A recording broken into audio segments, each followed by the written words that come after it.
these two things put in place now, him being a vice president, him being the deputy chairperson of the ruling party, if anything was to happen to Salva Kiir while still as the president in office, yes, Bol Mel will take over because he's the deputy chairperson. People that I'm talking at is Igga, Kuol, Manyang, and Awet, Akot. Those one replaced.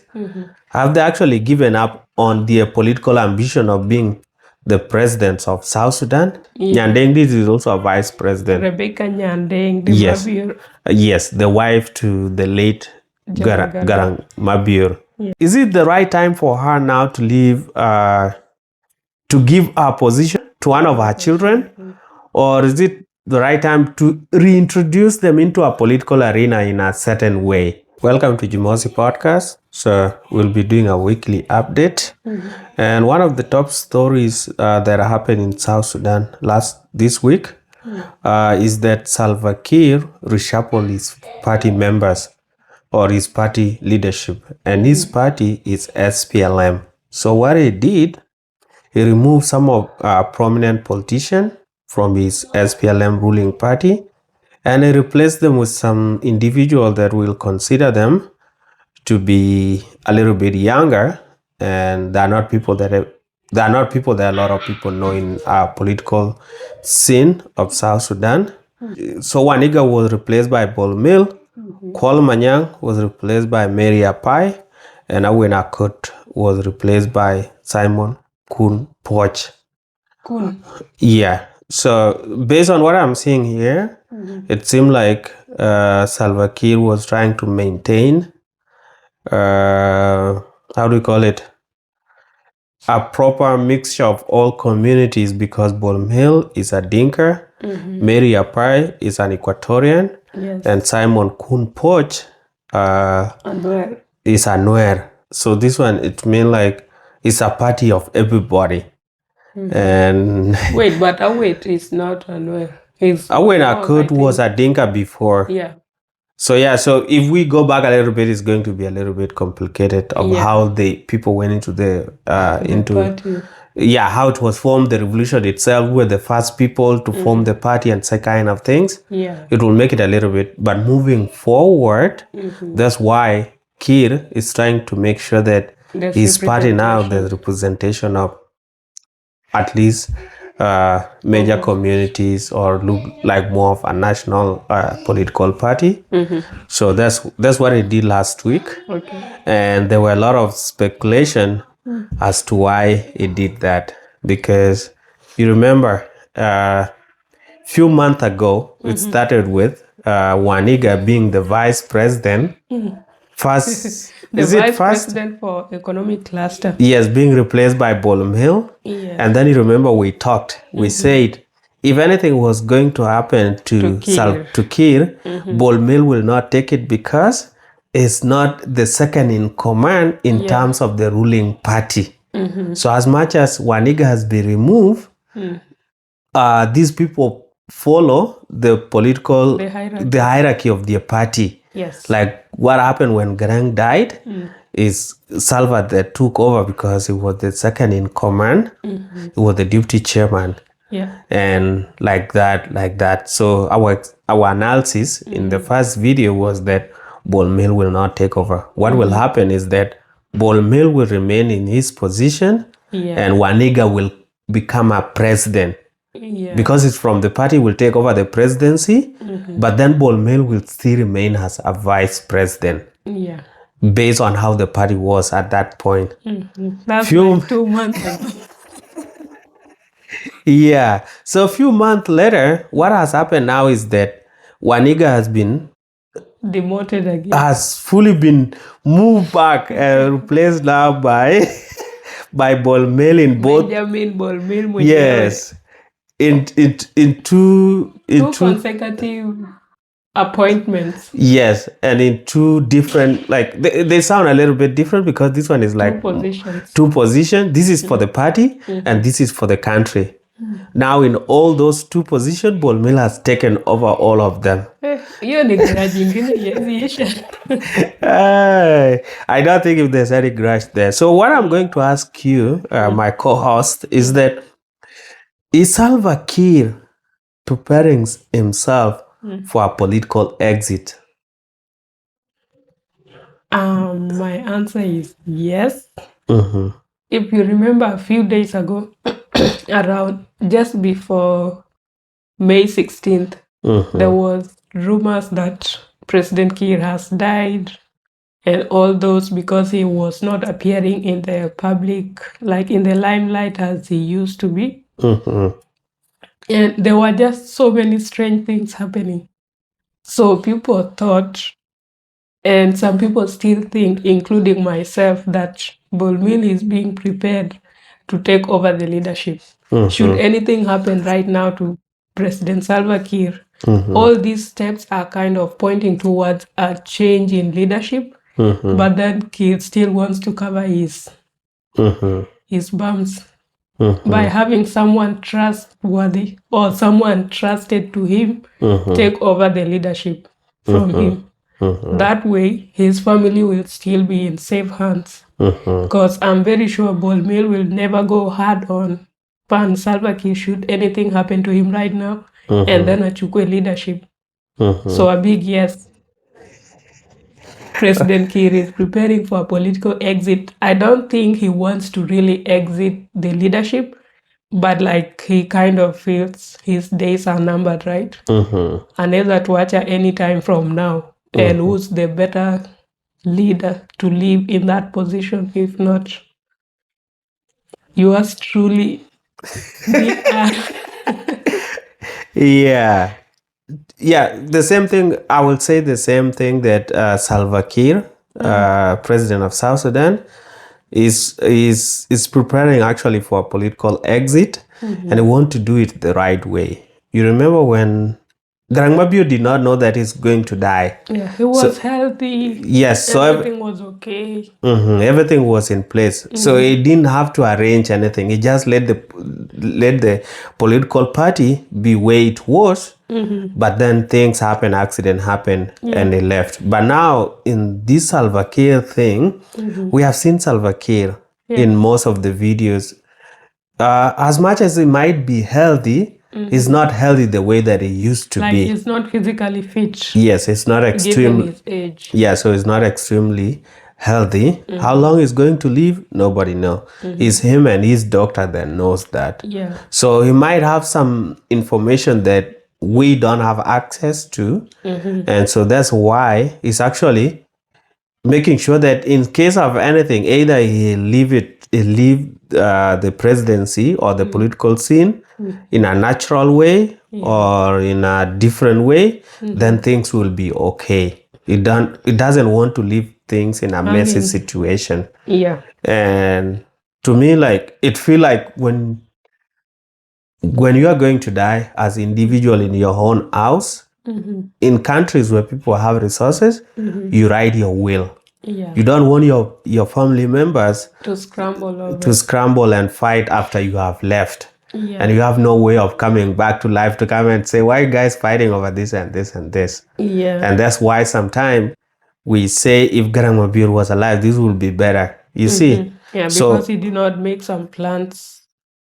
Yes. Ahead of time. Yeah. So this is what Salva Kiir is trying to do. And it's definitely exiting the political scene. The time, nobody knows. But it's actually preparing service like somebody writing a will. Yeah. For his exit. So based on that, will Bol Mel take over from Salva Kiir? Will he? These two things put in place now, him being a vice president, him being the deputy chairperson of the ruling party. If anything was to happen to Salva Kiir while still as the president in office, yes, Bol Mel will take over because he's the deputy chairperson. What about Dr. Riek Machar Teng? We'll discuss that I have a video for it. Okay. We'll touch on that. So please, guys, wait for a video. We're going to do our analysis.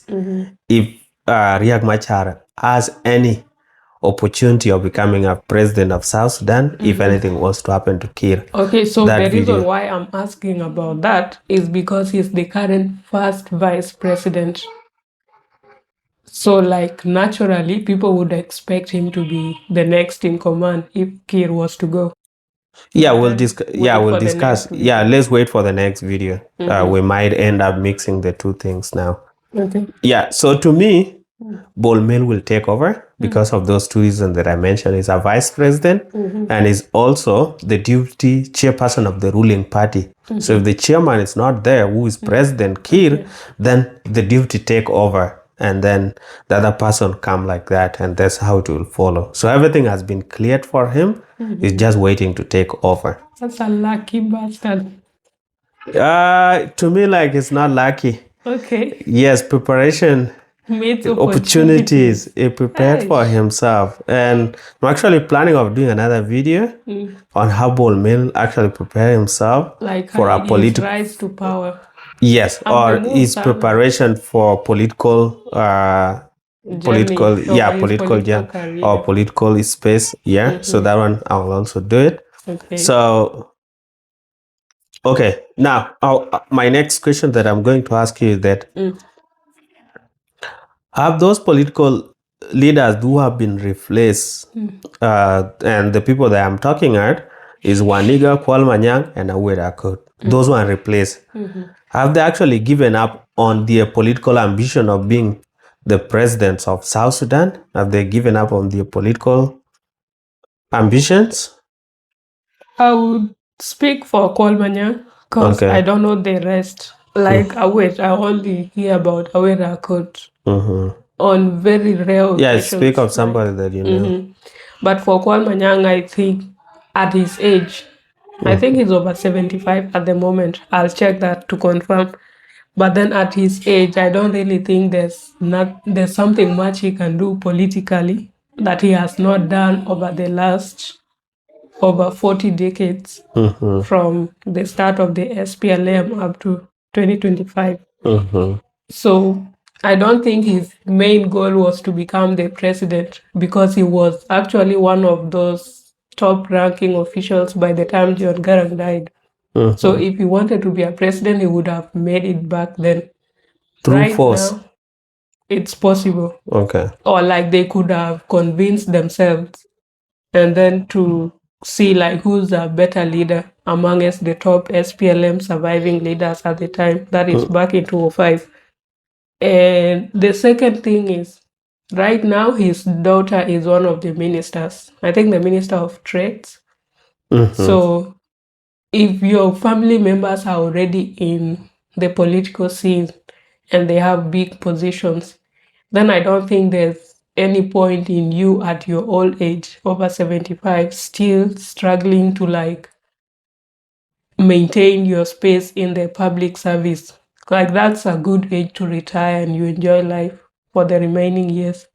So I don't think he has any ambitions of ever wanting to be the president of South Sudan. Because there is a new generation of leaders that are coming up, like the Dr. Benjamin Bol Mel and his age mates. Those are the lost boys, right? Yeah, who are well educated, highly exposed by traveling to different parts of the world, and probably having like a very good careers. So I don't think he really wants to be the president. And probably that's why he's not even angry or anything about being removed from that position. Yeah. Yes, the same thing for me. I would say that, yeah, these people, they have given up on that political ambition of being the president. So, and what I know, all these appointments that are made to replace them, the way that the old SPLM used to work and the way that let's speak of Kuol Manyang being a political advisor to the president, political advisor to the president, and these other two people, I'm pretty sure these decisions that were being made, they were called by Salva Kiir before actually made those changes and say, hey, comrade, this is my plan as the chairman of the party. Yeah. It is our time to leave. Let leave the young people to take over the country. But let me spearhead it so that it doesn't seem like you guys have any issue with the whole thing. So I'm 100% sure these people were informed well in advance prior to their removal. And after they have been removed, I've not seen any of them making any big complaint or any noise. We would have heard of it by now. Yeah. So it means these people they are in agreement and that they're okay to leave the political scene. But whatever thing that they have put in place for their families, some of them we are not aware. The only person that it seemed like we know his things is Kuol Manyang, because we are from the same region and we know some of his kids, like you mentioned. One of his kids, the daughter, is a minister. So now it's like, well, if my daughter want to be ambitious enough to be the president, let her take over. And then also, like Kijana Ali talked about, and he said that there are some of other Kuol kids that are also in government, but they're not in a high position that people know of, but they're inside Maybe there there. are some directors or something like that. Yeah, so they're within the government. It's just that they have not come out like to show off themselves. The daughter might have, because she was the state deputy governor of the state. and now she's in a national government. Yes. So I'm pretty sure even Waniga has been putting his family a little bit private, or is it that we are not Equatorian, so that's why we don't know? Yes, so his family members might have been told, your kids, let them come into the government. They're the one that will take over. Let us go home. The same thing to Akot. So these people have given up on their political ambition of being presidents, but in a good way. Their family members are being led in. Excuse me. Yeah, to come and help. Yeah, actually Waniga is 76. President Kiir is 73. Kuol Manyang is 80.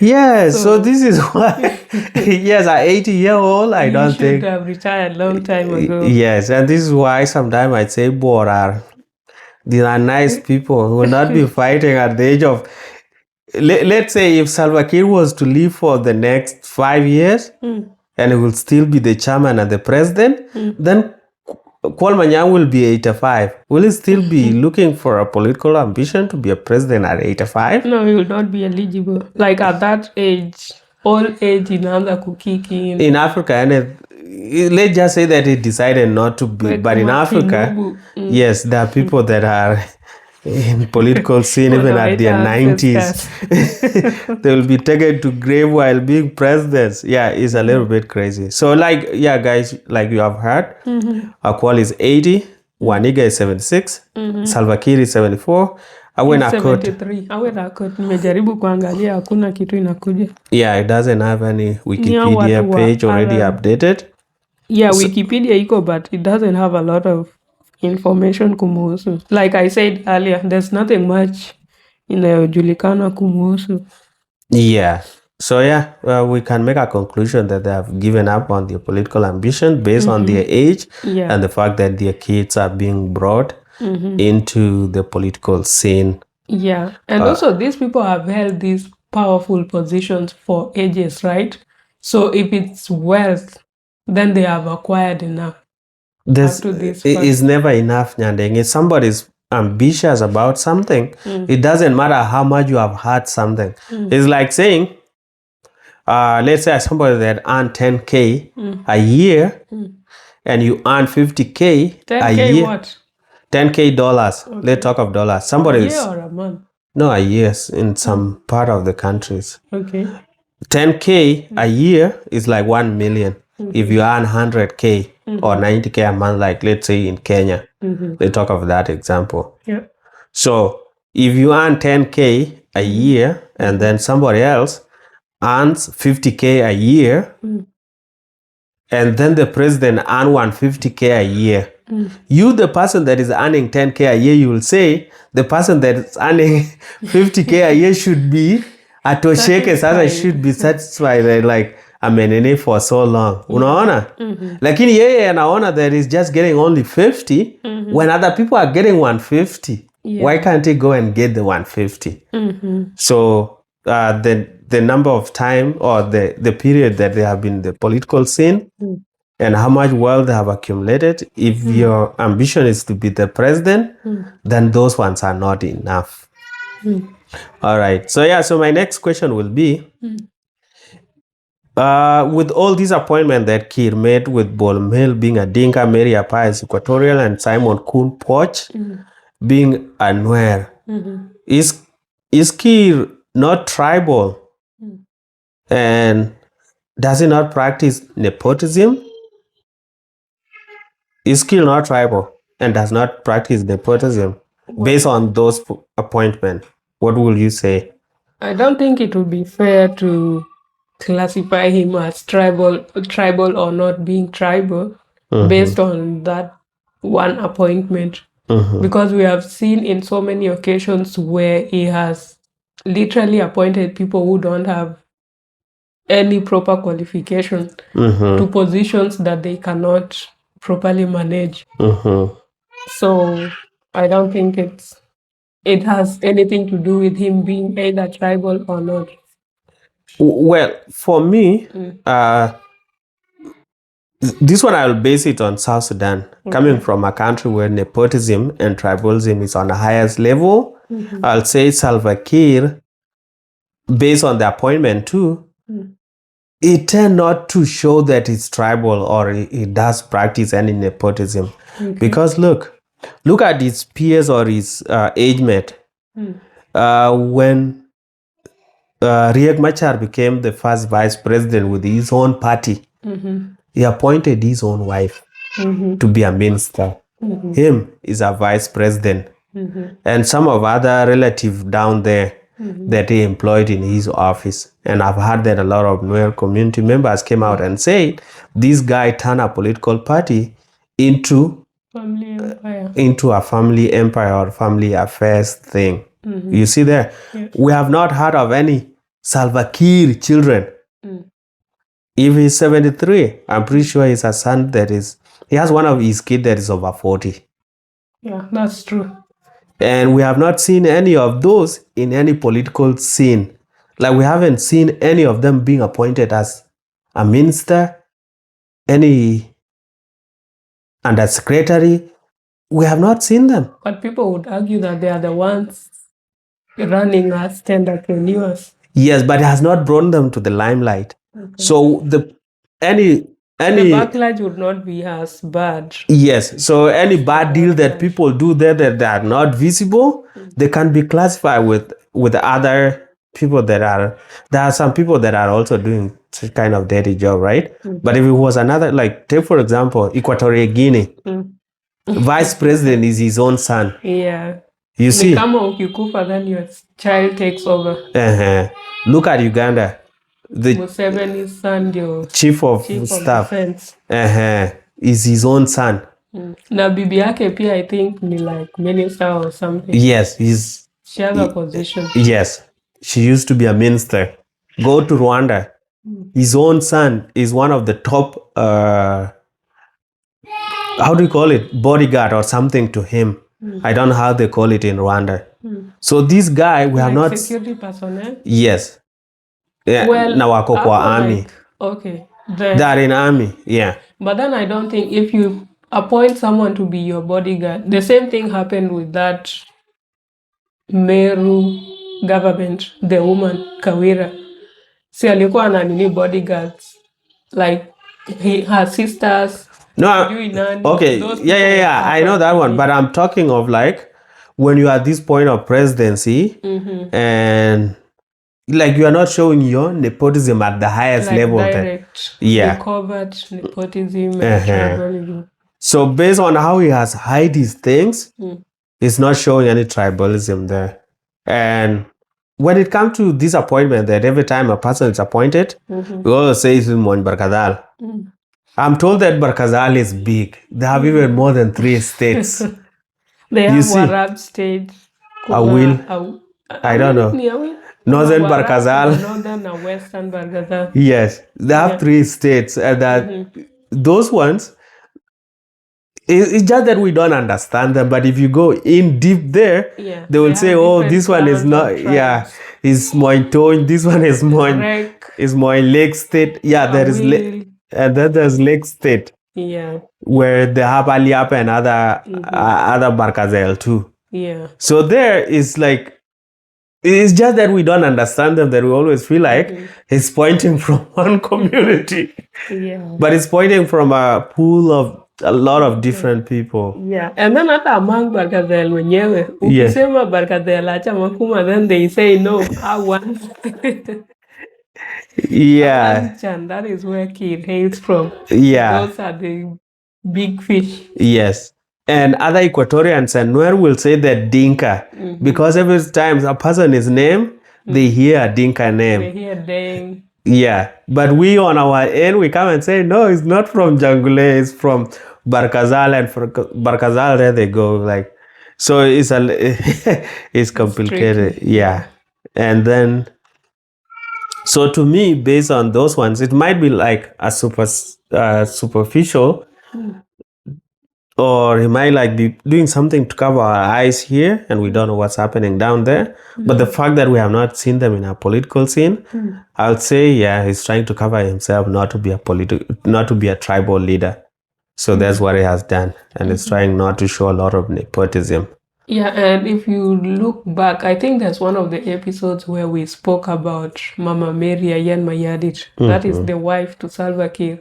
That woman is never anywhere in the political scene. Yeah. Like, she is very dormant. There are very few occasions where you'll see her in public. And then Izo Zingine, she's just living her life away from politics. She doesn't have any political like powers or stuff. Yeah. Anafanyanga tu vitu kidogo kidogo hapa na pale, but not full blown. Yeah.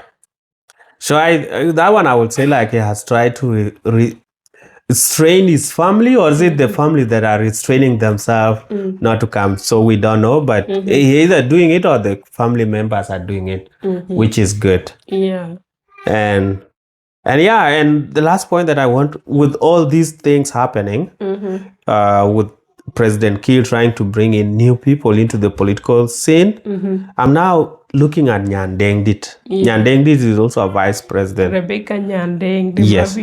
Yes, the wife to the late Garang Mabur. Yeah, Dr. John Garang de Mabur. Yes, put the doctor there. Yes. So, is it the right time for her now to leave, to give her position to one of her children, or is it the right time to reintroduce them into a political arena in a certain way? What do you think? So, to begin with, there's one of her children who was in politics. That is Mabur Garang, right? Yeah. At some point, he was in the SPLM-IG party and he even got a position as some minister of something. Yeah. It was a minister for water and irrigation. Okay. And then I don't know what happened. Somewhere along the lines, he resigned and all that. So personally, I think she should also just resign or like get away from the politics, because she's not as young. I think she's over 60. And she has like very old kids, right? Mabur is over 40 if I'm not wrong. Maybe ni my age mates na kina nani. Bol Mel. And he's very ambitious. So I don't understand why Nyandengdit would not step away from the politics and allow this son who's already in the public, or who has made his political ambitions known to the country, to thrive. Because I feel like the son kind of stepped away from politics because of kind of feeling overshadowed by the mother. Because like there was a time after those political appointments around 2020, which is when the IO and the revitalized government was kind of formed, the transitional government. people started saying that this seems like a family affair. Because you find Nunu Kumba kwa hapo, Ngari, the family of Riek Machar, and then Nyandengit as a vice president. Alaf, one of her sons, was also a minister. So it's like those top political families ndio walikuwa wameamua kujigawia positions. So I feel like this guy is trying to thrive, but then the shadow of the mother is kind of outshining. Yes. At this point, she can just step away and... Yes. So I was agreeing with the generals in their deposing us. So currently we are no longer members of the SPLM. Where do you belong now in the current revitalized peace agreement? Which party are you belonging to? And maybe give us your last message to the people of South Sudan before you can wind up. Yeah, well, I'm not belonging to any political party as for now. The SPLM has offered me, they want me to join the SPLM. Some of the elders I met, those of Kuol, Manyang, Daniel Awet, other senior members of the SPLM. And my response to them was that the condition in which the SPLM is in right now, I cannot join the SPLM. But if we work together to make the SPLM into what it was supposed to be, I can join the SPLM. But that does not mean that I cannot work hand in hand with the SPLM to support what they are doing. I personally don't like politics, but the condition of our country has forced us into politics. You know, so we have a local NGO because we believe in the civil authorities of New Sudan and how we need to empower our people. Because when you say democracy, it's not to say democracy with your mouth and your tongue. So for me, I would say it is the right time for her to let her children that are interested in political positions to come back now. As to why Mabur left either the government or the opposition, around that time, I can't really speak if it was just because the mother was a vice president. It might have something to do with the political party, SPLM-IG. So I don't know. Yeah. But yeah, if I'm Nyandengit, seeing what Kiir has done, he has removed Kuol. Kuol has not complained. Waniga is also gone, has not complained. Awet Akot is also gone and has not complained. And pretty different people have been brought in that have not been in a public limelight that much and that now taking the political scene. It is the right time for her to let Mabur come in a different way. Yeah. If she doesn't want Mabur to come through her position, she can, because what she can do is, and I will go back a little bit, when Bol Mel and his mates, Mary, Apai, and Simon were taking over the positions, she attended the SPLM ruling party, whatever gathering. Yes. So what she can do, she can talk to Kiir and let Kiir bring her kids to the government in different ways. And then now she can leave her position to other people that might not be related to her, so that it doesn't seem like a nepotism.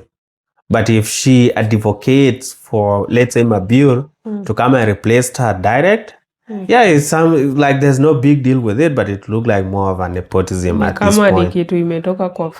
Yes, so she can do it in a different way. Any of our kids that are interested in politics, aongee to talk to Salva Kiir, bring him in a different way, either as a minister or as a deputy minister or a governor for something, and then from there he can transition into these other big roles. Otherwise, the political career might just end up there with her and her husband, Dr. Garang Mabur, if she's not careful enough. Because when you're, take for example, like in basketball, when your team is 100% sure are winning, or when you guys are losing and it's remaining, let's say, like 2 minutes or even 3 minutes, but the points different that are there already, even if your top guys who has to play extraordinary AJ, they will not catch up with the winning team. What do? You reintroduce Wale Machom, the people that are not so good, wacheze tu so that they can get some few minutes to play. You guys are going to lose anyway. And then the other team that is winning, wakiona that Machomo ameletwa ndani, people that are not their match in terms of playing skills. Wanna bring in people, the people that will the whole team in a removiwa wanaleta people that are equivalent to the people that have been introduced into the game, so that their energy is to match. Okay. You see, so with what Kiir has done right now, he has introduced different people. So it's up to this Nyandeng and his other mates that are still holding some position to substitute in now people that will have the same energy with the people that Kiir has brought in.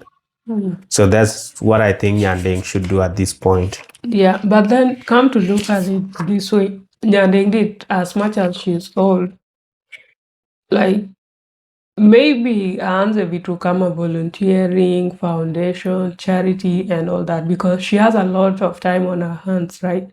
All her kids are over 25 at the moment.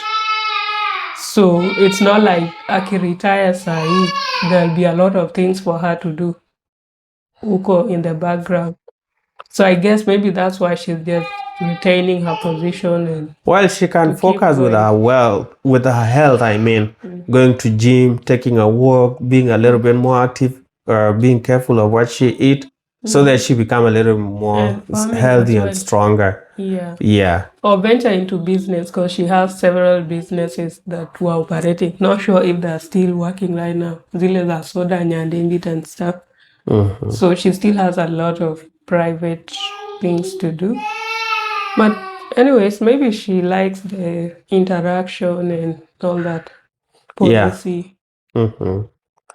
Yeah, so it will be up to her to decide what to do. But if I'm her, of which I'm not, I will introduce my kids into the game, saying that this sasa imebaki game ya machomin.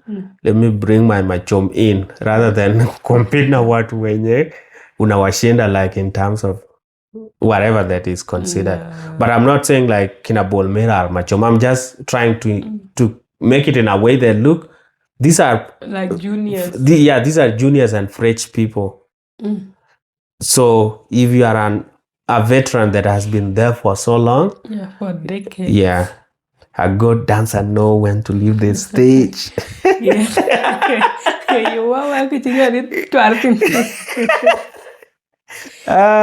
playing with English. Yes, Tabakari Ababu Nyandeng did. Okay, Nyandeng did, not me, Nyandeng. Hey, or should Nyandeng just replace her position with you as Nyandeng too? Yeah, there will not be much difference. Yes, to keep the legacy for her name. All right, so that's it for Jimosi podcast. So please consider subscribing and see you in the next video.